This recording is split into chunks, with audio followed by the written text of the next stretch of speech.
नमस्कार बच्चों, मैं अतुल शर्मा एक बार फिर से स्वागत करता हूं आपका अपने इस यूट्यूब चैनल पर जिसका नाम है एग्रीकल्चर गुरुदेव। तो बच्चों आज हम क्या कंप्लीट करने वाले हैं? आज हम कंप्लीट करने वाले हैं एनिमल हस्बेंड्री का चैप्टर नंबर 12। और यहाँ पर बेटा हम क्या पढ़ेंगे? Dairy products second. चैप्टर का नाम क्या बेटा? Dairy products second. भाई क्या है? चैप्टर नंबर 11 में हमने डेयरी प्रोडक्ट फर्स्ट के बारे में पढ़ा था और इसमें हमने क्रीम, इसके बाद बेटा क्रीम के साथ में मक्खन और मक्खन के बाद घी को पढ़ा था। आज हम क्या पढ़ने वाले हैं? आज हम डेयरी प्रोडक्ट सेकंड पढ़ने वाले हैं और डेयरी प्रोडक्ट सेकंड में आपका क्या क्या पढ़ने वाले हैं? पनीर पढ़ने वाले हैं, खोआ पढ़ने वाले हैं और इसके बाद बेटा दही पढ़ने वाले हैं। तो ये प्रोडक्ट अब आज हम पढ़ने वाले हैं। आप इन प्रोडक्ट्स को अगर अच्छे से कंप्लीट करना चाहते हैं तो वीडियो को शुरुआत से लेकर एंड तक देखें और जो भी आपके वैल्यूएबल कमेंट्स हैं वो भी हमें करके बताएं। क्या आपको वीडियो में अच्छा लगा? क्या आपको वीडियो में कमियां नजर आई? क्योंकि बेटा आपके एग्जाम आने वाले हैं और अगर आपको वीडियो अच्छा लगता है तो बच्चे आपको करना क्या है? वीडियो को और सारे बच्चों के साथ में शेयर कर देना है जिससे आप जैसे और भी जरूरतमंद बच्चों के पास ये वीडियो पहुंच सके। सबसे पहले बच्चे हम देखेंगे जो हमारा फर्स्ट क्वेश्चन है, पनीर की परिभाषा या संगठन लिखिए। बेटा आपसे क्वेश्चन पूछा गया है, डिफाइन चीज एंड इट्स कंपोजिशन। पनीर को किसे पनीर कहते हैं या पनीर की डेफिनेशन क्या है और इसका कंपोजिशन क्या है, मतलब उसमें क्या क्या पाया जाता है। तो देखेंगे बेटा, पनीर दूध, चिकनाई रहित दूध। भाई चिकनाई रहित दूध का मतलब क्या है? जिसमें से वसा निकाल ली गई है, फैट निकाल ली गई है, या हम कहें जिससे क्रीम निकाल ली गई है। छाछ या क्रीम बेटा किससे बनाया जा सकता है? दूध से बनाया जा सकता है, सपरेटा दूध से या चिकनाई रहित दूध से बनाया जा सकता है, छाछ से बनाया जा सकता है या क्रीम से बनाया जा सकता है। इन सभी चीजों से बनाया जाने वाला वह पौष्टिक पदार्थ बेटा है ना, पौष्टिक पदार्थ होता है जो भोजन में मांस के स्थान पर प्रयुक्त किया जाता है। यह प्रोटीन का प्रमुख स्रोत है, मतलब इसमें प्रोटीन अच्छी मात्रा में पाई जाती है। ठीक है मेरे बच्चों, यही इंग्लिश में लिखा होगा, cheese is the tasty substance made from milk, skimmed milk, butter milk और cream which is used in a place of meat. बेटा इसको किसके स्थान पर यूज करेंगे? मीट के स्थान पर यूज करेंगे। It is a main source of protein. बेटा ये काय का सोर्स है? प्रोटीन का मेन सोर्स यहाँ पर देखने को मिलेगा। ठीक है मेरे बच्चों, आगे देखेंगे इसका कंपोजिशन या संगठन। तो कंपोजिशन या संगठन देखने से पहले आप एक चीज को बहुत अच्छे से समझ लो। यहाँ पर बेटा जो आपको प्रोटीन, जो आपका पनीर दिखने वाला है बेटा, वो जनरली 3 तरीके का पनीर यहाँ पर लिखा हुआ है। आप ये सोचेंगे सर ये 3 तरीके से क्लासिफिकेशन? बेटा एक होता है चेडर पनीर, एक होता है परिशुद्ध पनीर और एक है सूरती पनीर। भाई कुछ नहीं है बेटा, सबसे पहला जो चेडर पनीर है उस पनीर में वाटर या पानी की मात्रा 37% होती है। फैट की मात्रा मेरे बच्चों यहाँ पर 32.2% आपको देखने को मिलेगी। प्रोटीन यहाँ पर 25% देखने को मिलेगा एंड लैक्टोज बेटा कितना मिलेगा? 2.1 मिलेगा और जो आपकी एज या भस्म होगी वो 3.7% बेटा यहाँ पर देखने को मिलेगी। इसी तरीके से जब आप परिशुद्ध पनीर पढ़ने वाले हैं, प्योर पनीर पढ़ने वाले हैं, तो वहां पर आपको 30% वाटर मिलेगा। फैट की मात्रा जो होगी बेटा लगभग 30% के करीब मिलेगी। यहाँ पर बेटा आपको प्रोटीन जो है 23% मिलेगा, लैक्टोज 2.1% रहेगा और 0.949% बेटा यहाँ पर क्या रहने वाला है? एस या भस्म रहने वाली है। इसके बाद बेटा सूरती पनीर की बात करेंगे तो सूरती पनीर जो होता है बेटा इसमें 66% आपको वाटर देखने को मिलेगा, लगभग बेटा 35% फैट देखने को आपको मिल रही है, 9.3% प्रोटीन देखने को मिल रही है, लैक्टोज 2.3% है और 2.3% बेटा क्या है? एस या भस्म है। तो यहाँ पर आपको बेटा याद रखने वाली बात यह है कि आपसे एक तो ये पूछा जा सकता है कि सबसे ज्यादा वसा कंटेंट या किसमें होता है? तो प्रोटीन जो होता है बेटा, सबसे ज्यादा वसा कंटेंट जो होता है बेटा सूरती पनीर में रहेगा और सबसे ज्यादा प्रोटीन कंटेंट यहाँ पर चेडर में रहने वाला है। जनरली आपसे ये पूछा जा सकता है कि सबसे अच्छी किस्म का, सबसे अच्छी क्वालिटी का पनीर कौन सा होता है? तो चेडर पनीर जो है बेटा वो सबसे अच्छी क्वालिटी का पनीर माना जाता है। तो बच्चे हमारा नेक्स्ट क्वेश्चन होने वाले क्या होने वाला है? रबड़ी की परिभाषा तो बच्चों हमारा नेक्स्ट क्वेश्चन क्या होने वाला है, रबड़ी की परिभाषा और संगठन लिखिए। आपसे पूछा गया है define rabri and its composition. तो आपको क्या करना है बेटा, रबड़ी का डिफाइन करना है और इसका कंपोजिशन लिखना है। बेटा ऑर्गेनाइजेशन भी लिखा हुआ आ सकता है, लेकिन आप बेटा इसको कंपोजिशन बोलते हैं बेटा, इसको सही शब्द क्या है, कंपोजिशन। तो आपसे सिंपल सा पूछा जाएगा कि इसका कंपोजिशन क्या होगा, तो आपको परिभाषा या कंपोजिशन पूछा जा सकता है। ठीक है बच्चे, क्या है रबड़ी, देखो बेटा खुली कढ़ाई में ताजे दूध को धीरे धीरे गर्म करने से, बेटा क्या करेंगे, एक कढ़ाई लेंगे और उसमें प्योर मिल्क को धीरे धीरे क्या करेंगे, गर्म करेंगे। गर्म करने के दौरान उसके ऊपर बेटा एक लच्छेदार पदार्थ, हम एक बेटा ऐसे एक जैसे मलाई जम जाती है ना, इस तरीके से एक पदार्थ जो निकलेगा उसको बेटा हम अलग करते जाएंगे और वो जो अलग किया हुआ पदार्थ होगा उसी को हम क्या कहेंगे, रबड़ी कहेंगे। आप सभी ने बेटा रबड़ी खाई होगी है ना, और आपको उसके बारे में पता भी होगा। ठीक है बच्चे, आगे देखोगे इसका कंपोजिशन क्या होता है, यानी कि रबड़ी में क्या क्या पाया जाता है। तो रबड़ी में सबसे पहले बात करेंगे पानी की, तो लगभग 40% वाटर पाया जाता है। फैट जो होती है बेटा 20% होती है, प्रोटीन 10% होता है, लैक्टोज 17% होता है, एज जो है बेटा 2% और शुगर मेरे बच्चों जो रहेगी वो 12% के करीब देखने को मिलेगी। अब बेटा यहाँ पर है क्या, यहाँ पर आपको ये समझना है, थोड़ा सा बेटा समझने वाली बात है। कभी कभी ये कंपोजिशन पनीर का भी कंपोजिशन हो सकता है, रबड़ी का हो सकता है, दही का, दूध का, घी का। लगभग बेटा ये जो कंपोजिशन होता है ये आपको बहुत सारे मिल्क प्रोडक्ट्स में अलग अलग देखने को मिलेगा। इसका बहुत बड़ा रीजन ये है कि वो जो प्रोडक्ट बनाया जा रहा है वो किसके दूध से बनाया जा रहा है। जैसे बेटा हमने आपको बताया था कि दूध में वसा की मात्रा को या प्रोटीन की मात्रा को या लैक्टोज की मात्रा को बहुत सारे तरीकों से बदला जा सकता है। जैसे अगर कोई जो एनिमल है उसकी ब्रीड चेंज होती है तो उसका मिल्क कंपोजिशन भी चेंज हो जाता है, और जब मिल्क कंपोजिशन चेंज हो जाएगा तो उससे बना हुआ पनीर, खोआ या दूसरे कोई पदार्थ भी चेंज हो जाएंगे। तो ये आपको थोड़ा समझना है। अगर कहीं 19-20 कंपोजिशन लिखा होता है आपको टेंशन नहीं लेनी, लगभग समान होता है, तो आपको ये याद ही करना पड़ेगा। दूसरी बात बेटा ये है कि आपको बिना याद करे भी काम नहीं चलेगा, आपको ये याद ही करने पड़ेंगे। उसका एक बहुत बड़ा रीजन बेटा ये है क्योंकि यहाँ से बेटा एक क्वेश्चन आपका पूछा जाएगा कि इसकी परिभाषा या कंपोजिशन क्या होता है।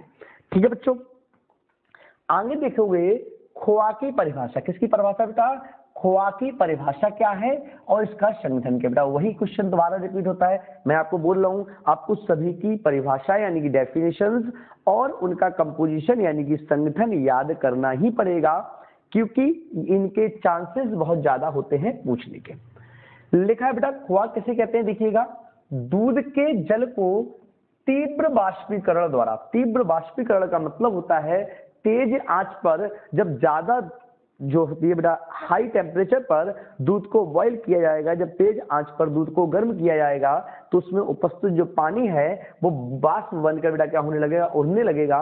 तो हाई बाष्पीकरण या तीव्र बाष्पीकरण का मतलब यही है बेटा कि तेज आंच कर ज्यादा टेम्परेचर देकर उसके पानी को क्या करना है बेटा, आंशिक रूप से सुखाना। भाई कोशिश तो करेंगे हम उसको सुखाने की, लेकिन कैसे सुखाएंगे, आंशिक रूप से सुखाने का मतलब बेटा ये होता है कि पूरी तरह से न सुखाते हुए कुछ मात्रा जो होगा बेटा हम क्या करेंगे उसकी सुखा देंगे।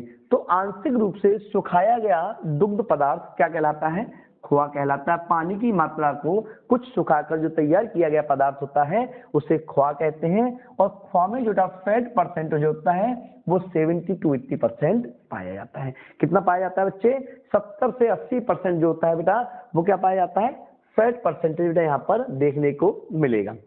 ठीक है बच्चे,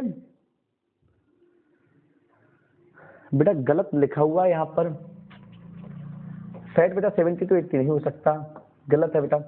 फैट परसेंटेज बेटा 70 to 80 इसमें नहीं हो सकता, ये मात्रा यहाँ पर बेटा गलत लिखी हुई है, तो आप इसको थोड़ा करेक्शन करेंगे।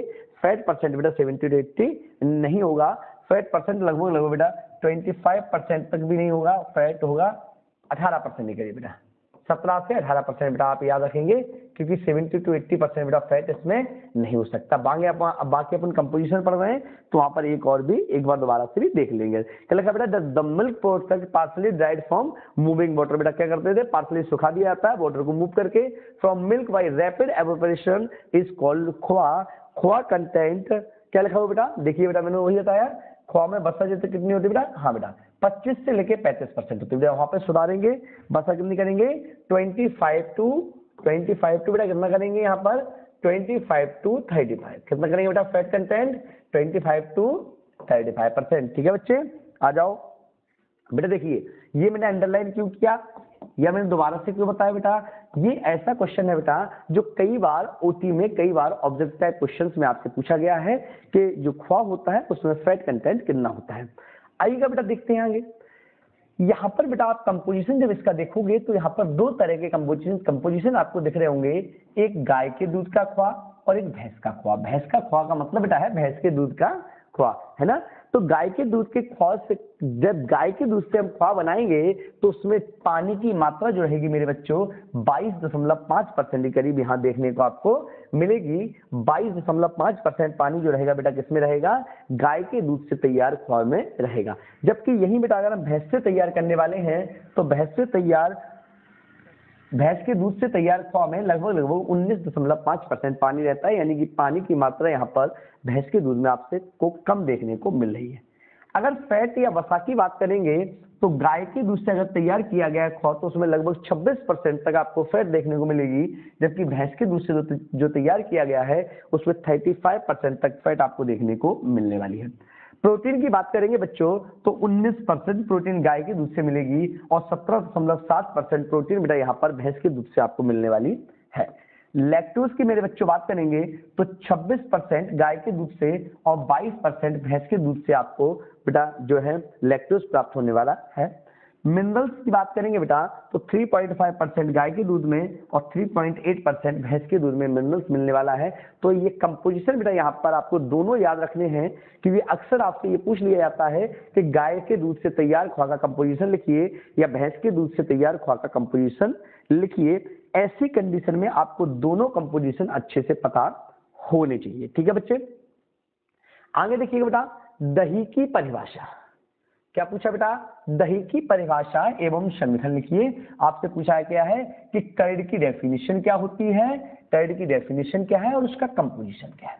देखिएगा क्या है दही, समझिएगा क्या लगा बेटा, दही एक किण्वित दुग्ध पदार्थ है। ध्यान देना बेटा, किण्वित दुग्ध पदार्थ का मतलब होता है ऐसा मिल्क प्रोडक्ट जो फर्मेंटेशन के या किण्वन के बाद बना है। ऐसे प्रोडक्ट को हम फर्मेंटेड या किण्वित दुग्ध पदार्थ कहते हैं। यह दूध को 21 डिग्री सेल्सियस पर, यह दूध को उबालकर 21 डिग्री सेल्सियस तक ठंडा करके उसमें जामन मिलाने से प्राप्त होता है। मतलब वो कह रहे हैं कि curd is a fermented milk product. बेटा कोई बर्तन है, इस बर्तन में बेटा दूध है,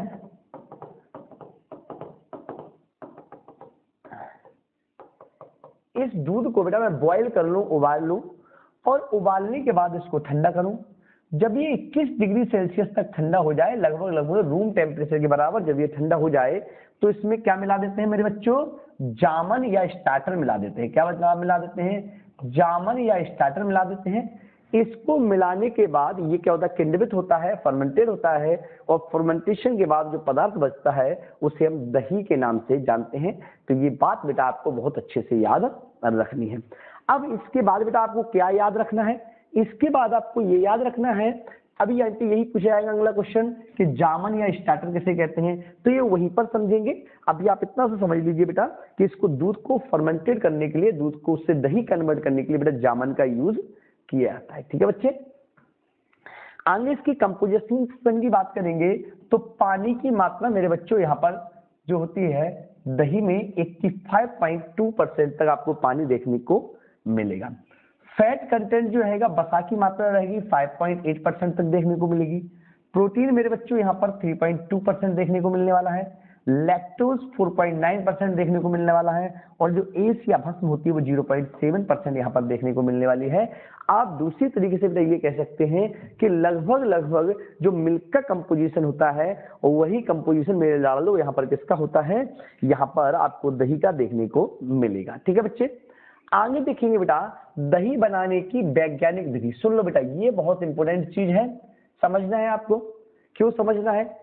एग्जाम में आने के पर्पज से ये बहुत ज्यादा इंपॉर्टेंट भले ही ना हो, लेकिन आपको समझने के पर्पज से आपकी रूटीन लाइफ में बेटा ये बहुत ज्यादा काम में आने वाला है कि दही को आप किस तरीके से अच्छी तरीके से दही को बना सकते हैं। तो बेटा कुछ स्टेप्स को आपको फॉलो करने होंगे। अगर आप साइंटिफिकली तरीके से अच्छे तरीके से अगर दही को बनाना चाहते हो तो कुछ गिने चुने स्टेप आप फॉलो करेंगे और आप अच्छे से दही को बना पाएंगे। सबसे पहला मेरे बच्चों यहाँ पर दिया है सिलेक्शन ऑफ मिल्क। अगर आप दही बनाना चाहते हैं तो सबसे पहले आपको एक सही तरीके के दूध का चयन करना चाहिए। अब सही तरीके का दूध क्या होता है? आप लोग कहेंगे कि सर दूध तो दूध ही होता है। सही तरीके का दूध का मतलब मेरे बच्चों ये है कि उसमें एसिडिटी जो है बेटा वो 0.17% से ज्यादा नहीं होनी चाहिए। आप कहेंगे एसिडिटी क्या होती है? कभी बेटा आपने देखा होगा आप दूध को घर पे रख देते हैं बिना गर्म किए हुए, या गर्म करके रख दिया और लंबे समय से रखा हुआ दूध है तो वो हल्का सा खराब होने लगता है, और जब वो खराब होने लगता है तो आप उसमें जामन डाल देते हो। अब खराब होने का मतलब बेटा क्या है? उसमें एसिडिटी बढ़ गई, और एसिडिटी बढ़ने के बाद जब आपने उसमें जामन डाला तो दही तो बनेगा लेकिन अच्छी किस्म का या प्योर दही बेटा यहाँ पर प्राप्त नहीं होगा। आपने खाया भी होगा, उसका टेस्ट काफी अंतर होगा, टेस्ट में काफी सारा डिफरेंस आपको देखने को मिलेगा। नेक्स्ट बेटा दूध को छानना। जो हमने दही सिलेक्ट किया है, सॉरी बेटा जो हमने दूध सिलेक्ट किया है उस दूध को दही बनाने से पहले अच्छी तरीके से छान लेंगे जिससे उसमें उपस्थित गंदगी दूर हो जाए, आगे देखेंगे बेटा जीवाणु का हनन करना। अब जीवाणु का हनन क्या है? जीवाणु हनन का मतलब मेरे बच्चों ये है कि उसको गर्म करेंगे और गर्म करने से उसमें उपस्थित बैक्टीरिया जो है खत्म हो जाएंगे। इसको जीवाणु हनन के नाम से जानते हैं। इसके बाद बच्चे क्या करेंगे? जीवाणु हनन के लिए गर्म कर दिया है ना, 70 से 75 डिग्री सेल्सियस टेम्परेचर पर 30 मिनट के लिए गर्म कर दिया जिससे उसमें उपस्थित बैक्टीरिया खत्म हो गए। इसको जीवाणु हनन के नाम से जानते हैं। इसके बाद दूध को ठंडा करेंगे। दूध को गर्म करने के बाद 21 डिग्री सेल्सियस टेम्परेचर तक ठंडा करेंगे। दूध में जामन मिलाना बेटा। इसके बाद बेटा क्या करेंगे? दूध में 8 से 10 घंटे के लिए उसको रख देंगे जामन मिलाकर, और रखने के बाद बेटा उससे क्या होगा? दही प्राप्त हो जाएगा। मिक्सिंग स्टार्टर इन मिल्क बेटा, वही स्टार्टर नहीं बेटा, स्टार्टर क्या आएगा? हाँ बेटा सॉरी स्टार्टर ही है बेटा, जामन मिलाएंगे है ना, जामन मिलाना है ना, added mixing added starter in milk. इसमें क्या करेंगे बेटा? जामन मिला देंगे। तो ये बेटा क्या थे ये हमारे अच्छे दही बनाने के तरीके थे बेटा। आइएगा बेटा नेक्स्ट क्वेश्चन क्या है? जामन की परिभाषा। किसकी परिभाषा पूछिए बेटा? जामन की। स्टार्टर किसे कहते हैं और स्टार्टर में क्या क्या विशेषताएं होती है, क्या क्या क्वालिटीज होती है? देखिए बेटा दूध से दही बनाने के लिए जिस दही का प्रयोग किया जाता है उसे जामन कहते हैं बेटा। सीधी सी बात है, एक ऐसा दही जिसका उपयोग दूध से दही बनाने के लिए किया जाएगा उसी को बेटा हम लोग कहेंगे जामन कहेंगे। इसमें स्ट्रेप्टोकोकस लैक्टिस नामक जीवाणु होते हैं जो दूध को दही में बदल देते हैं, जो बेटा क्या करते हैं? दूध से दही में कन्वर्ट होने का काम करते हैं। आगे देखेंगे बेटा जामन के प्रकार। बेटा स्टार्टर जो होता है बेटा कितने प्रकार का हो सकता है? स्टार्टर कितने टाइप का हो सकता है? तो स्टार्टर बेटा कैसे हो सकता है? असली जामन। इससे बेटा 70 से लेकर 70 डिग्री सेल्सियस पर दूध में कुछ समय बाद उसमें खट्टापन आ जाता है, इसी दूध को असली जामन कहते हैं। ठीक है बेटा। दूसरा बेटा क्या है? दूसरा है नकली जामन। सुनो बेटा, वो ये कह रहे हैं कि अगर दूध को, सुनो बेटा, एक जामन डाल दिया हमने, कोई जामन हमारे पास है, 2 जामन, अब हम कैसे फाइनल करेंगे एक असली है एक नकली है? असली जामन बेटा वो जामन होगा जिसको दूध में डाला और डालने की कुछ समय बाद ही अगर हम दूध को गर्म करेंगे तो 70 डिग्री पर पहुंचने के बाद दूध फट जाएगा, उसी को बेटा असली जामन कहेंगे। और बेटा अगर प्रयोगशाला में लैक्टिक एसिड बैक्टीरिया का कल्चर तैयार किया जाता है, लैक्टिक एसिड जो बैक्टीरिया होता है उसका कल्चर तैयार किया जाता है, कल्प नहीं बेटा कल्चर तैयार किया जाता है, इसे नकली जामन के नाम से जानते हैं बेटा। अगर यहाँ पर लैक्टिक एसिड बैक्टीरिया का जामन तैयार किया जाए तो उसको बेटा हम क्या कहते हैं, नकली जामुन, फॉल्स जामुन है, सचमुच का जामुन नहीं है। जामुन बेटा क्या क्या विशेषताएं होनी चाहिए? सबसे पहले बेटा जामुन स्वच्छ एवं ताजा होना चाहिए, status should be clean and fresh. दूसरा बेटा क्या है, जामुन में दुग्धाम्ल जीवाणु होने चाहिए, बेटा कैसे होने चाहिए, दुग्धाम्ल बैक्टीरिया भी उसमें होने चाहिए। जामुन अधिक खट्टा नहीं होना चाहिए बेटा, जामुन ज्यादा क्या होनी चाहिए बेटा, सोर नहीं होनी चाहिए, खट्टा नहीं होनी चाहिए। जामुन की उपयुक्त मात्रा 2 से 3% प्रयोग करना चाहिए, जामुन ऐसा होना चाहिए बेटा जिसकी 2 से 3% मात्रा प्रयोग करने पर ही बेटा काम चल जाए, ऐसा होना चाहिए। जामुन में उपयुक्त मात्रा में जीवाणु होना चाहिए। तो इन बातों को बेटा आपको याद रखना है, ठीक है बेटा। दही बनाते समय किन किन बातों को ध्यान में देना चाहिए, ये भी क्वेश्चन पूछा गया है। सबसे पहले बेटा दूध ताजा शुद्ध एवं ताजा होना चाहिए, दूध को 70 से 75 डिग्री सेल्सियस पर गर्म करना चाहिए, उसके बाद दूध को 21 डिग्री सेल्सियस तक ठंडा करना चाहिए, उसमें स्टार्टर की मात्रा 2 से 3% मिलाना चाहिए, और जामुन मिलाने के बाद 8 से 10 घंटे के लिए दूध को रख देना चाहिए। तो बेटा ये यहाँ पर जामुन बनाते समय या दही बनाते समय ध्यान में रखना चाहिए। दही के बेटा क्या क्या उपयोग हो सकते हैं, तो दही दूध की अपेक्षा अधिक पाचक होता है, पेट की ऊष्मा यानी गर्मी को शांत करता है, दही में कैल्शियम एवं फास्फोरस भी अधिक मात्रा में पाए जाते हैं, दही आंतों की कमजोरी, पेचिश और दस्त आदि के इलाज में उपयोगी होता है, दही में विटामिन बी और विटामिन सी भी पाए जाते हैं। तो बेटा ये क्या है, एक अच्छी दही की विशेषताएं हैं।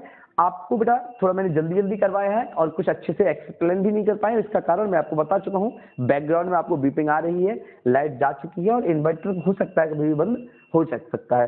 तो इसी के साथ बेटा हम लोग अपना चैप्टर खत्म करेंगे और अगले चैप्टर बेटा हम लोग मिलेंगे। वैसे मैं बीच में ही खत्म करने वाला था जैसा कि आपने देखा, लेकिन मैंने कोशिश की कि आपका पूरा चैप्टर कंप्लीट कर पाए। तो मिलते हैं बेटा नए वीडियो में, तब तक के लिए टेक केयर, बाय बाय।